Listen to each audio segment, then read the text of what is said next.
ഇവിടെ വേദനയുണ്ടോ? കുറച്ച്. ഇവിടെയോ? കുറച്ച്. ആ, അപ്പൊ എഴുന്നേറ്റിരിക്കേ. ഭക്ഷണമൊക്കെ കഴിക്കണ്ടോ? ഡോക്ടർ. ഓ, നീ അതോടെ വെച്ചോൻ്റെ നന്ദ. 5-8 കൊല്ലമായതാ. വേറൊരെണ്ണം വാങ്ങാന്ന് അച്ഛൻ പറഞ്ഞിട്ടുണ്ട്. കേടായത് വലിച്ചെറിഞ്ഞ് പുതിയത് വാങ്ങുന്ന ശീലേ പണ്ട് ദുബായിക്കാർക്ക് മാത്രമേ ഉണ്ടായിരുന്നു. ഇത് നന്നാക്കാൻ കൊടുത്താലേ പുതിയത് വാങ്ങണേലും കാശാവും. ഇനിയിപ്പം മെക്കാനിക്ക് ഇവിടെ തന്നെ ഉണ്ടല്ലോ, ഒന്ന് നോക്കട്ടെ. മരുന്നൊന്നും മാറ്റിയിട്ടുണ്ട്. പറഞ്ഞ പത്യവും ചിട്ടയും ഒന്നും തെറ്റണ്ട. ഉത്സാഹമുള്ള കാര്യങ്ങളൊക്കെ ചെയ്ത് മനസ്സ് താഴെ പോകാതെ നോക്കണം. ശരി ഡോക്ടർ. ആഹാ, ഇത് ശരിയായി അല്ലേ? അപ്പൊ ഇതിന് കുറച്ചുകൂടി കാലം ഓടുമല്ലോ എന്നെ പോലെ. അച്ഛൻ ഫുൾ കണ്ടീഷൻ അല്ലേ, നിറയെ പേഷ്യൻസും ഇഷ്ടം പോലെ കാശും. കാശൊക്കെ ഉണ്ട്, പക്ഷേ അത് ഞങ്ങൾക്ക് രണ്ടാൾക്കും കൂടി വേൾഡ് ടൂർ പോകാനുള്ളതാ. ഓഹോ, വയസ്സുകാലത്ത് അങ്ങനെ ഒരു ആഗ്രഹം ഉണ്ടോ? ആ, അങ്ങനെ ഒരു ആഗ്രഹമുണ്ട്. വയസ്സായ മക്കൾ തന്നെ നോക്കണമെന്ന് വാശി പിടിക്കുന്ന അച്ഛനമ്മമാരുണ്ട്. ഞങ്ങൾ ആ ടൈപ്പ് അല്ല. ഞങ്ങൾക്ക് നിങ്ങളുടെ കാശും വേണ്ട, പ്രൊട്ടക്ഷനും വേണ്ട. മക്കളുടെ കാര്യം നോക്കുക, ഞങ്ങളെ ശല്യപ്പെടുത്താതിരുന്നാൽ മതി. അതെങ്ങനെ ശരിയാവുക? മക്കളെ നോക്കേണ്ടത് അച്ഛന്റെ കടമയല്ലേ. പ്രായമായി എന്ന് കരുതി അതിനിളവൊന്നും വേണ്ട. ഓ, അച്ഛൻ എന്തായാലും റെസ്റ്റ് എടുക്കണ്ടെന്ന് തീരുമാനിച്ച സ്ഥിതിക്ക് എനിക്കിത് റെസ്റ്റ് എടുക്കാമല്ലോ. അതിന് വിരോധമൊന്നുമില്ല. നീ ഇന്ന് ഫ്രീ ആണോ?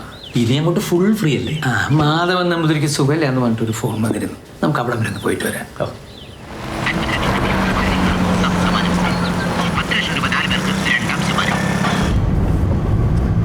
ശരിക്കും ഇനി എന്താ നിന്റെ പ്ലാൻ? എന്തെങ്കിലും ഒരു ബിസിനസ് തുടങ്ങിയാൽ കൊള്ളാന്നുണ്ട്. പഴയ പോലെ വർക്ക്ഷോപ്പ് തന്നെയാണോ? ഏയ്, അതൊന്നും ശരിയാവില്ല. ഒരു ഓർഗാനിക് കറി പൗഡറിന്റെ യൂണിറ്റ് തുടങ്ങിയാൽ കൊള്ളാന്നുണ്ട്. നോക്കട്ടെ. വേൾഡ് ടൂറൊക്കെ ഞാൻ സഫാരി ചാനലിൽ കാണുന്നുണ്ട്. കാശൊക്കെ കുറച്ചൊക്കെ എൻ്റെ ഉണ്ടാവും. അച്ഛനല്ലേ എൻ്റെ ധൈര്യം. കാശൊന്നും ആവശ്യമില്ല അച്ഛൻ. അച്ഛൻ ഇതുപോലെ ഉഷാറായിട്ട് കൂടെ ഉണ്ടായാൽ മതി.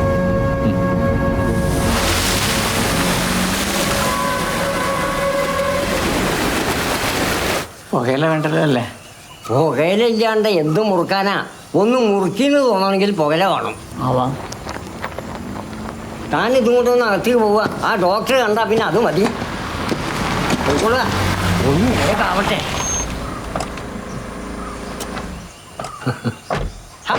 കിടപ്പാണെന്ന് പറഞ്ഞിട്ട് നല്ല ഉഷാറിലാണല്ലോ തിരുമേനി. കിടപ്പാണെന്ന് പറഞ്ഞാലേ ഡോക്ടർ ഒന്നും ഇങ്ങോട്ട് എഴുന്നുള്ളൂ. ഓ, ആളെ പറ്റിക്കുന്ന പണി ഇപ്പോഴും നിർത്തിയിട്ടില്ല അല്ലേ? ഒന്ന് കാണണം തോന്നി. എന്നാൽ ചില അസ്വസ്ഥതകളൊന്നും ഇല്ല. ഇയാൾ ദുബായിലല്ലേ? പോന്നു. ഇനിയിപ്പോ ഇവിടെ തന്നെ ഉണ്ടാവും. നന്നായി. അച്ഛനൊരു കൂട്ടായല്ലോ. എന്താ ഇപ്പൊ പ്രത്യേകിച്ചൊരു വിഷമം? ഇത്തിരി അജീർണുണ്ട്. ശോധനയും വളരെ കമ്മി. മൂത്രത്തിൽ ചെറുതായ ഒരു മഞ്ഞുണ്ടോ എന്നൊരു സംശയം. നോക്കട്ടെ.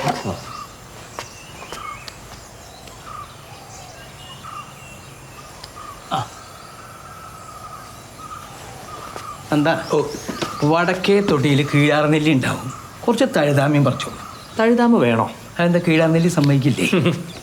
ഇപ്പോഴത്തെ പ്രധാന പ്രശ്നം അതൊന്നുമല്ല. പിന്നെന്താ പ്രശ്നം? പേരക്കുട്ടികൾ കൽക്കത്തയിൽ നിന്ന് വന്നിരുന്നു. അവർ ബാറ്റ് കളിക്കുമ്പോൾ ഞാൻ ഇറങ്ങി 2 അടി അടിച്ചു. 3ാമത്തെ അടിക്ക് ഒരൊറ്റ പൊടുത്താണ് ഈ ഭാഗം. ഭയങ്കര വേദന, അനക്കാൻ വയ്യ. തോന്നിയാസത്തിന് ഒരു കുറവുമില്ല.